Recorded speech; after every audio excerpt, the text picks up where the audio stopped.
Assalamualaikum warahmatullahi wabarakatuh. Perkenalkan, nama saya Felinda Sari, NPM 234111103 dari kelas manajemen 23A Universitas Teknokrat Indonesia. Di sini saya akan menerangkan materi tentang pengaruh pajak pada keseimbangan pasar.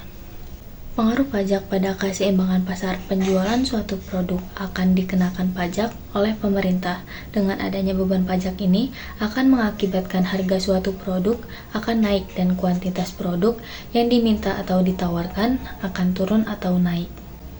Hal ini disebabkan produsen akan mengalihkan tanggungan pajaknya sebagian kepada konsumen. Pajak per unit diberi lambang T apabila pemerintah menarik pajak sebesar T per unit barang pada suatu perusahaan, maka perusahaan akan mengendalikan beban pajak daripada konsumen.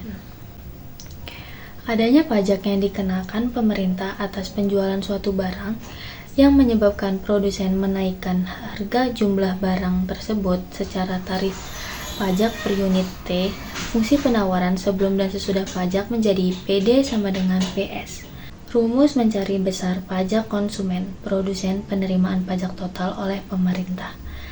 Besar pajak per unit yang ditanggung konsumen sebesar selisih harga keseimbangan setelah pajak dan harga keseimbangan sebelum pajak.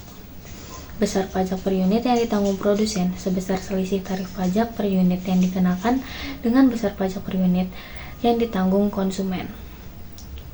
Besar penerimaan pajak total oleh pemerintah adalah perkalian tarif pajak per unit dengan harga keseimbangan setelah pajak. Contoh soal pada saat fungsi permintaan QD sama dengan 15 min P dan fungsi penawaran QS sama dengan min 6 ditambah 2P, pemerintah menetapkan pajak sebesar 200 per unit. Berdasarkan data tersebut, harga keseimbangan pajak adalah. Jawaban berdasarkan keterangan yang diberikan pada soal dapat diperoleh beberapa informasi berikut. Fungsi permintaan QD sama dengan 15 min P. Fungsi penawaran QS sama dengan min 6 plus 2P. Besar pungutan pajak per unit dibagi T sama dengan 200.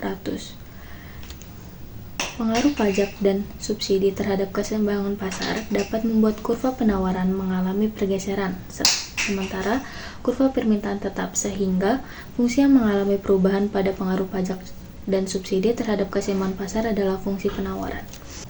Menentukan fungsi penawaran setelah ada pajak.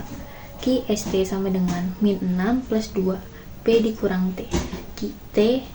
QST sama dengan min 6 plus 2 P dikurang 2. QST sama dengan min 6 plus 2P dikurang 4. QST sama dengan min 10 ditambah 2P.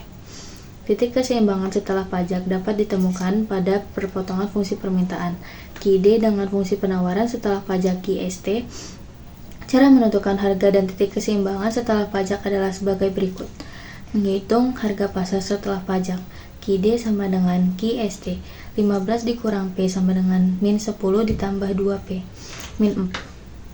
Min P dikurang min 2P sama dengan min 10 dikurang 15. Min 3P sama dengan min 25. P sama dengan min 25 per min 3 sama dengan 8,33. Jadi harga keseimbangan setelah pajak adalah 3,33. Itulah presentasi yang bisa saya sampaikan. Apabila ada kesalahan saya mohon maaf. Saya akhiri. Wassalamualaikum warahmatullahi wabarakatuh.